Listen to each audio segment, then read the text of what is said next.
Acolo-i casa de pâine și fetile-s mai bătrâne.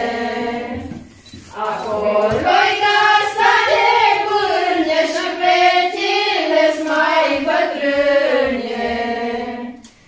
La noi casa-i de nuiele, la noi casa-i de nuiele și fetile-s tinerele. La noi casa-i de nuiele și fetile-s tinerele. Haideți să ne așezăm. Dătoarea este o adunare de mici dimensiuni, specifică mediului rural, care are loc în serile de iarnă, mai ales. Cei care participă la șezătoare lucrează, cântă, povestesc și joacă anumite jocuri sociale. În multe sate maramureșene se țineau astfel de adunări numite șezători. Cei care participau la șezători erau atât fete cât și băieți. De multe ori, în urma acestor șezători, se împleteau frumoase povești de dragoste dintre o fată și un băiat.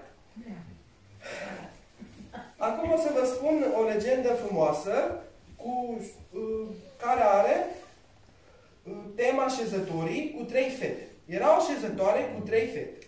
Fetele torceau și feciorii îndărând ca să-i aducă în șezătoare. Adică torceau în vârful caierului, nu în jos, călare pe ciocorva și ziceau, fuștiuc, fuștiuc, de la toate câte un pic, nu torc că-mi duc, la tors gros, pe Ion să-l aduc. După descântec la miezul nopții, iau fusele și merg călare pe un cal până la un soc. Și strigă la soc, ieși, va soc, din soc, să-mi aduci feciori frumoși, dar iute ca vântul și repede ca gândul, apoi fug îndărât în șezătoare. Și astfel se întorc feciorii, dar, din păcate, feciorii aveau copii. Asta este o șezătoare, asta este o poveste culeasă din folclorul maramureșan, cât și din folclorul local. Multe zone din Maramureșul istoric, și mai ales în zona noastră, Vișeu de Jos, aveau astfel de povești. De exemplu, o poveste interesantă care se povestea de obicei la șezătorile din satele maramureșene era despre balaurul din Iezer, de exemplu, care se spunea că în lacul Iezer de sub Pietrosu era un balaur care va ieși într-o zi și va mânca pe toți cei care îl pomenesc. Povestea este foarte interesantă, a rămas în folclorul nostru și noi trebuie să ne aducem cu drag aminte despre trecutul nostru, despre strămoșii noștri, despre ce am avut noi și despre Maramureș, care ne este cel mai drag și trebuie să ne fie cel mai drag, mai ales nouă maramureșenilor. Pentru că este un loc unic, plin de tradiții, de obiceiuri, care, cu toate că a fost alterat, deci trebuie să recunoaștem că a fost alterat, încă se mai păstrează esența trecutului și esența tradițiilor de mai de mult. Vă mulțumesc! Bravo, Denis! Așa pe oamenii buni, așa pe oamenii buni, de sâmbătă până luni, de sâmbătă până luni, așa pe oamenii dragi, așa pe oamenii dragi,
de n-arsi horincă în sat, de n-arsi horincă în sat, niciodată n-aș sibat, niciodată n-aș sibat, dar așa horincă este, dar așa horincă este, eu la lume de poveste, eu la lume de poveste, și mă povestesc în sat, și mă povestesc în sat, că-am băut și iar-ți bat, că-am băut și iar-ți bat, și